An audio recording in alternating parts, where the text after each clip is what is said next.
Good afternoon. My name is JanStephen Cavanaugh, and welcome to my blog. By way of introducing myself, a 300-word introduction. For those of you here before, scroll to about the 2.5-minute mark of this tape for today's blog. I hold a doctorate in the field of human development. I have the markings of an old man much traveled, maybe a little wisdom. I think of myself as doctor to planet Earth humanity. Well, somebody has to do it. It's getting to be quite a mess up there. As my patient, I offer my observations, my diagnosis, and prognosis, most particularly on the matters of war and warming. I regard this polarity as an existential threat to my patient. They are the same thing, and an assault on Mother Earth, patriarchy gone mad. As the prophets prophesize, I am hopeful that planet Earth humanity will grow into a law-based civilization and an age of peace. Planet Earth humanity just now, in the age of IT, with the World Wide Web at their fingertips, in particular the AI, the power to make it happen. That unrealized global will potential is what stands between us and an age of peace. It's a matter of belief. What I observe is that the governments of planet Earth humanity may be well intended,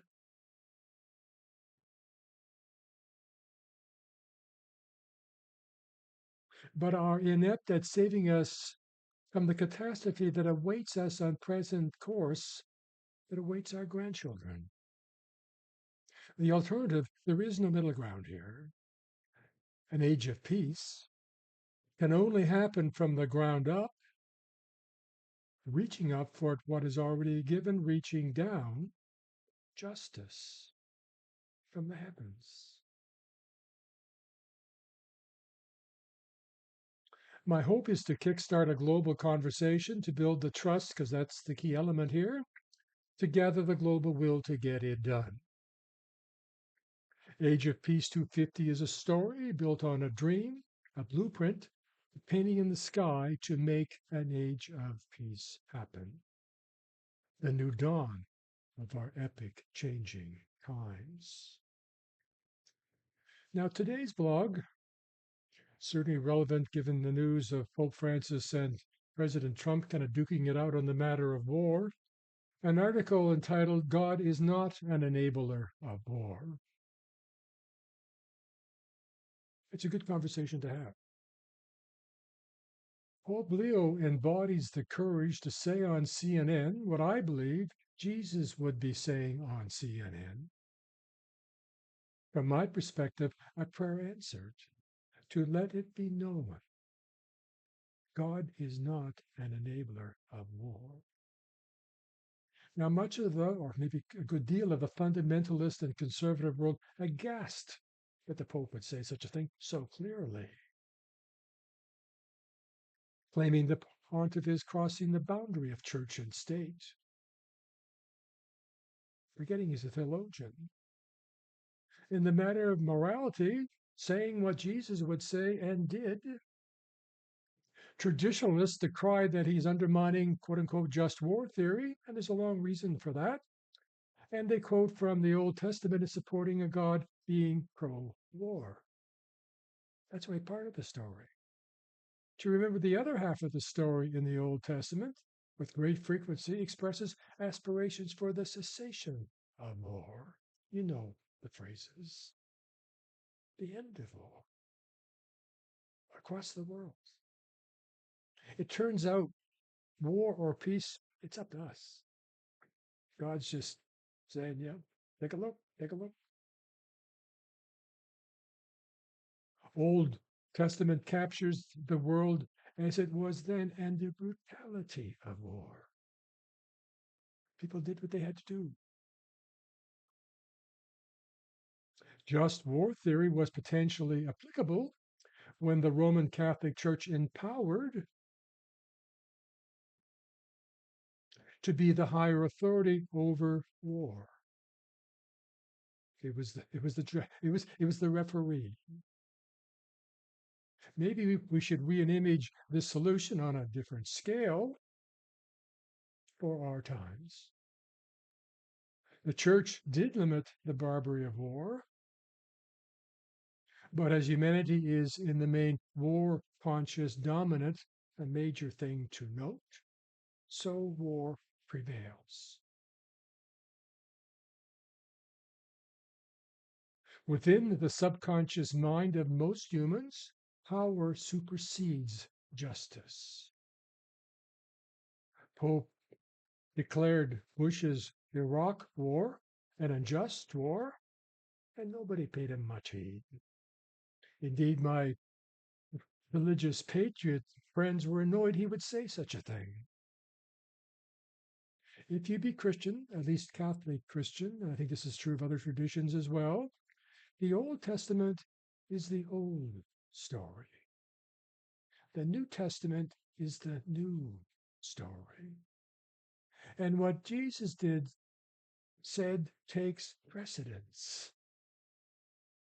And what he quoted from the Old Testament intentionally, very selective to emphasize the message of love. Told Peter to put away the sword, told us to learn to love our enemy. Jesus expressed righteous anger, enforcing the law when his Father's temple defiled. He came to fulfill the law. From a Jesus-centered perspective, humanity succumbs to the grave sin of idolizing war. Look at the movies. Jesus offers us forgiveness for our participation in that mortal sin in the tradition in which I practice, if we confess. None of us are innocent, particularly in these catastrophic times of war, where the whole systems are integrated together. We're paying taxes for war. We're all part of the war machine. In no manner would Jesus give war his blessing. The Sermon on the Mount is the new story.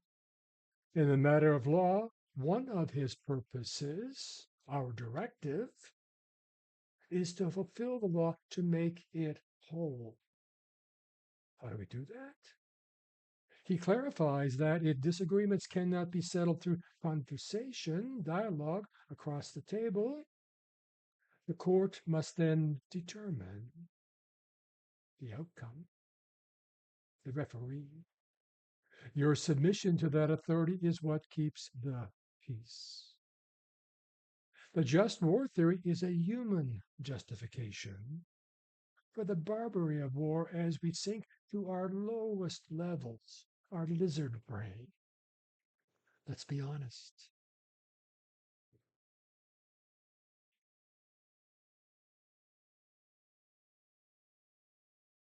God is in everything.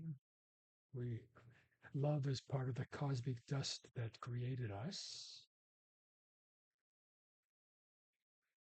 War is the absence of God. There is no God in war. That's what we mean by the hell of war. I've been there. In the matter of murder and killing, Matthew 5, you have heard that it was said to the people long ago, you shall not murder, and anyone who murders will be subject to judgment. But I tell you, Jesus speaking here, not me, that anyone who is angry with a brother or sister will be subject to judgment. Again, taking everything to a higher level of love, anyone who says to a brother or sister, Raka, essentially, fuck you, utter contempt, is answerable to the court. And anyone who says, quote unquote, you fool, will be in danger of the fire of hell. By deduction, killing is subject to judgment. In summary, anyone who is content for anyone, off the court you go to settle the matter. And if you turn your back on the court, God help you. Pope Leo's stance that God does not listen to those who want war is in keeping with the message that Jesus would speak on CNN. Peace I give you. The Pontiff, bridge builder, is calling out to humanity, to you, wrap your arms around peace as Jesus promised. We just must believe. Thank you.